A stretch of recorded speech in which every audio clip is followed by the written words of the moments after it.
Vakaras, vakarėlis. Wow. Lekiam į kaimą. Pugelė. Nu įdomu, kaip su Petruška nuskeliauti. Su patruliu lėkti tai asketiškos sąlygos. Pečiukas nešildo. Nu, drungna pučia. Šaltoka mašina iš tikrųjų. Nu, nėra ABS-o. Nėra praslydimo kontrolės. Padangos naujos. Šiuo ar praeitų metų gamybos, praeitų. Tai, nu, dar jas dapjaustė. Labai gerai kimba iš tikrųjų. Kartais biškį paprovokuoju, kad suprasti, kiekgi čia to sukibimo. Labai mašinytė ir valdosi neblogai, nes vis tik tai mid-engine'as gaunasi. Trumpa bazė labai. Nu, biškį greičiau važiuojant jaučiasi, kad vis tik iš inercijos nori neštis.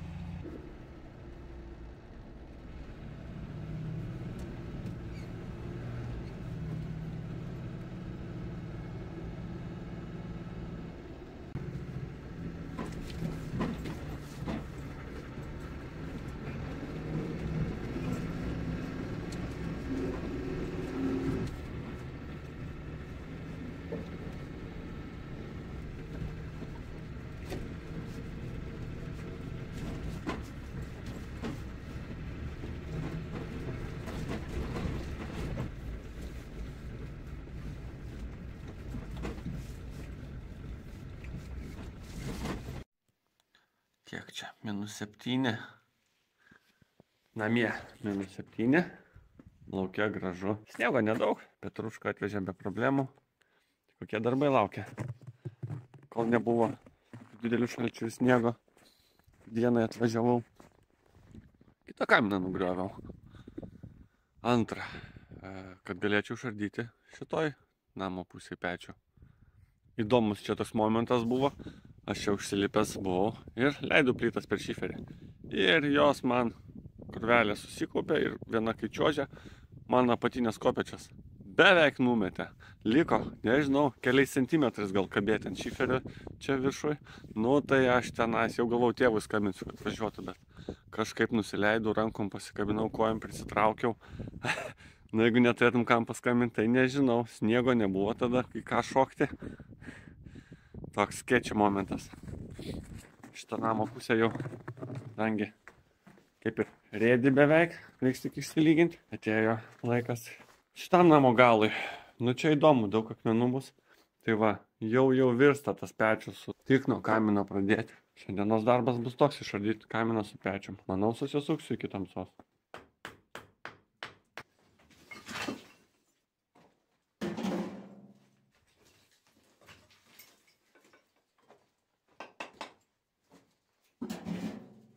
Nu, kokios formos pečius iš vidaus yra.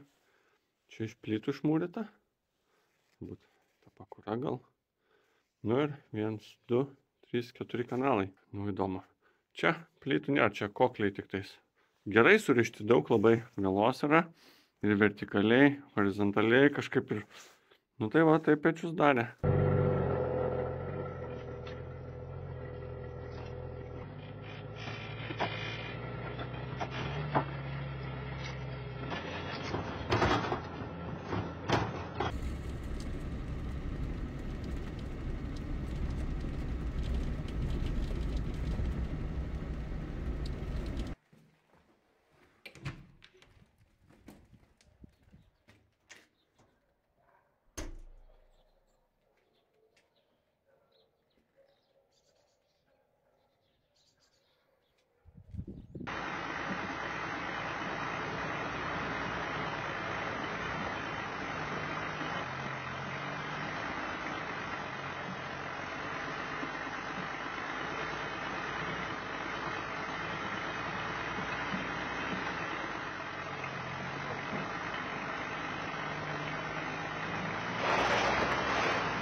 Nu va, anksčiau tokia pat bala būdavo.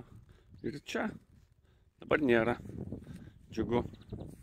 Kasiau va šitą pusę.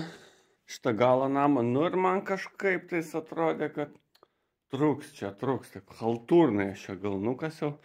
Nu iki rasto apačios, sakykime. Galvau, reiks žeminti dar. Nu, kaip galvau, taip ir atsitiko. Va, iš tikrųjų, kiek turėtų nusiimti. Tai kokie 2-5 cm žemiau rasto turėtų būti, kad juodgrindėm būtų vietos ir šiltinamai. Uždavė tokį aukštį šitas namo galas, nes čia yra labai daug akmenų ir po defaultų nusikasa, nu, vat, nusikasa ir žemiau rasto, vat. Nuo lagės matosi, kiek žemiau nusiema buvusios lagės, ar kaip ją pavadinti. Tai iš mano planuotų 20 kubų išvežimo, nukasimo, apie 300 tačkų. Iš 200-300. Nu, džiaugiuosi, kad aukštį pasigavau. Pagaliau kokio reikia man. Tai vat, nuo čia dabar bus lengva į vieną pusę eiti ir į kitą pusę eiti. Nu, čia jau pusė nukasta, tai, sakykim, pradžia padaryta. Čianais sunkiau einasi. Puntukų tokių va, nemažai yra. Nugaros kažkaip laužyti nesinori. Tai galvosim, kokį lengvesnį būdą ištraukti. Gal su džipu ištrauksim, su trosu. Nežinau dar. Pažiūrėsim. Čia turbūt gervė pasiteisintų iš tikrųjų. To bebrą nematėm, bet sprendžiant iš to, kad vis mažiau ten to medžio lieka įsidaroja. Nu va dabar sniegui nutirpus. Va tokių tai nebuvo pavasarį. Ir tokių nebuvo pavasarį, tai čia jis turbūt savo trobą kokią darėsi. Nu toj pusė irgi yra. Va ten kažkur panašus darinys. Tai šit žiemoja taip išeina. Nu, ačiū, aišku, kaimynė. Tokių tai nereikėjo. Oho. Nu, čia ir įkris gali. Nu, dar bebro update'as šiek tiek. Tai va, girdėjau, kad čia vanduo matas iš viso. Čia mačiausi šakų tempėsi. Ir panašu, kad čia jo tas įėjimas eina va po šituo, po vandeniu. Va čia lentgalis kažkoks atitemptas. Girdėjau, kad bebras savo įėjimą daro, kad paneri ir išlendi. Nu tai va, gyvas pavyzdys. Va taip ir buvo padaryta. Jam čia įėjimas buvo. Nu ir chata jo čia va. Tokia va. Nežinau, dar patrypsiu, gal dar daugiau nuvers. Nu bet jis dabar jau supyks ant manęs, kad aš jį sugrioviau, tai... Oh well.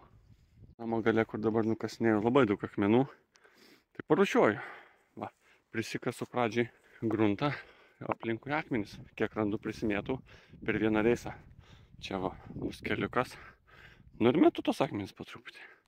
O gruntą čia va, vietą užlyginsim. Tai kad nukasime nieko įdomaus nepapasakosiu, bet vis tik yra smulkmenų.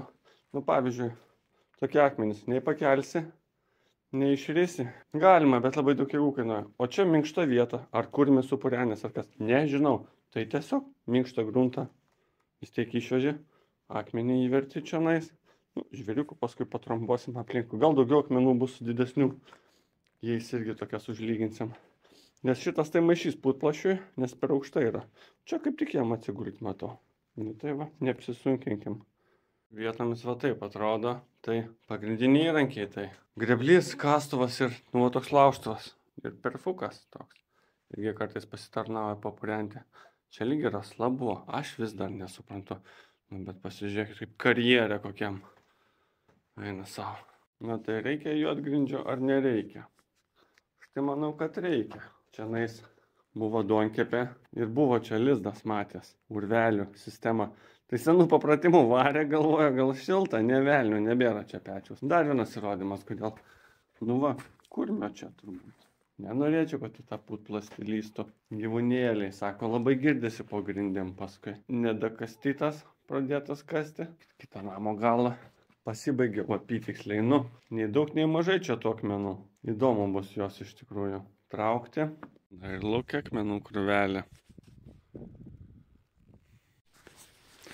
Nu va, pagaliau apsidaužiau su kasimu. Šiek tiek. Savo nedakastytą dakasiau. Nu ir atėjo laikas pertvarams, manyčiau. Kadangi ruošimės juodgrindėms, nuotekoms, elektrai. Šiaip ar taip šitos pertvaros čia turėtų nebūti. Pradėjau ją ardyti po truputėlį. Čia bus tokia kaip arka, pavadinkim. Ir iš šitos pertvaros ir iš tos sekančios. Nes naujos pertvaros atstos kitur. Va čia. Čia bus didelė erdvė per centrą namo. Šitą vietą kaminas buvo. Tai per jį turbūt bėgo, šilumos gavo, bėgo, tai patrešė. Tai sutvirtinu va su tokia lenta, kol kas tik iš šitos pusės. Toj pusėje nuardysim, irgi sutvirtinsim. Va čia, šito čia juk neliks. Labai daug vinių sukaliau. Tai šiaip kalėsi sunkiai vinis, tai ten viduj medis tvirtas yra, iš išorės patrešę 2 balkius viršutinius. Taip surišau, nes jie tokiam pačiam aukštį kaip kiti balkiai gaunasi, beveik. Tai jie ir liks greičiausiai. Gal apsidailins, paskui nežinau. Bet tai paskui ir spręsim. Kol kas svarbu, kad tvirta būtų. Kai lenta dėsis iš kitos pusės, tai gal idealiausiu atveju būtų smeigiamės sutraukti, kad nesivartytų. Čia pasidariau pjovimui liniją ir tuo pačiu laikosi. Čia ant akmens padėjau, lentą prisukau šitos pusės ir iš tos pusės. Čia liks išlindę apie metrą, tai va čia metrą aš ir atsimatavau. Daug varžtų irgi susukau, bet kad mano šitas dalykas veikia, tai aš matau iš šitos linijos. Va. Nes šitie balkiai jau yra pakrytę. Jie atramos nebeturi. Čia remiasi šitie. Na ir tas viršutinis jisai, kadangi eina į tą pusę, iki pat galo, tai jis ir liko. O visa šita siena juda. Tai kaip ir neveltui mano ta atrama. Šiaip tą akmenį pradžioj su ranka galėjau judinti po lentomis. Tenais atramą pašalinau. Žodžiu, tos lentos jį taip prirėmė, kad jau aš jo pajudinti rankomis nebegaliu. Tai reiškia, veikia mano šitas sumanimas. Daugiausia adrenalino kelia, tai ar judės namas va taip. Čia gaunasi kaip styga buvo patinis rastas. Bet aš nežinau, ar tos spynos veikia kažkiek, ten matosi, kad yra tarpelis tik vienoje pusėje, tiek kitoj. Bet jie buvo nuo pat pradžių tie tarpeliai. Ir jie nedidėja, aš juos nuolat stebiu. Tai jau namas, aš kaip spėju, suvaikščioja per gyvenimą, kiek jam reikia. Plius pamatą užpylėm, surišom perimetrą visą. Tai kaip tokių taškų jėgos nebėra. Pasiskirsto per visą pamatą. Pamatas su armatūra ir į akmenis ankeruotas. Tai toks vientisas gaunasi dabar. Viršui judėti, aš nežinau, ar jisai iš viso gali. Plius sniego nėra ant stogo, taigi visi balkiai veikia kaip stygos. Ar reikia čia papildomai kažką daryti? Gal spinas tokias aš va čia dar susukčiau. Taip parštais ir va tai va. Iš vienos pusės, iš kitos. Ir iš lauko tą patį padaryčiau. Apie staktą dar šiek tiek. O čia nebuvo nei vieno vinies, va staktą išimta. Tiesiog taip sunerti rastai buvo. Tai bumtelėjau su kūju porą kartų ir iškrito. Turbūt buvo daryta tam, kad namas sėda ir traukiasi medis. Ir kad viskas sukristų gražiai. Aš spėju. Kito paaiškinimo neturiu. Ar vinių neturėjo? Gal turėjo jau vinis, jeigu plankutės kalė su vinutėmis mažais. Dabar pjausim rastus, pažiūrėsim. Buvo pirktas daiktas medžiams genėti labiau. Pažiūrėsim, kiek batareikų užteks seniem rastam. Dar noriu pasidalinti to, kad kai kasi visą dieną, tai ir lauki, kol ta diena pasibaigs. O vakar, kai jau pradėjau, jau rastus pjaustyti, jau matuoti, sukti varžtus, kalti vinės, tai laikas taip greit bėga. Ir toks noras daryti atsirado, kad vakar vos spėjau su tamsa susisukti. Ir nekantravau šio ryto, laukiau pratęsti darbas. Monotoniškas tas darbas galiausiai atima daug labai. Ne tik fizinės energijos, bet ir galvas legia šiek tiek. Jau visada biškis smagiau, kai reikia vinį kalti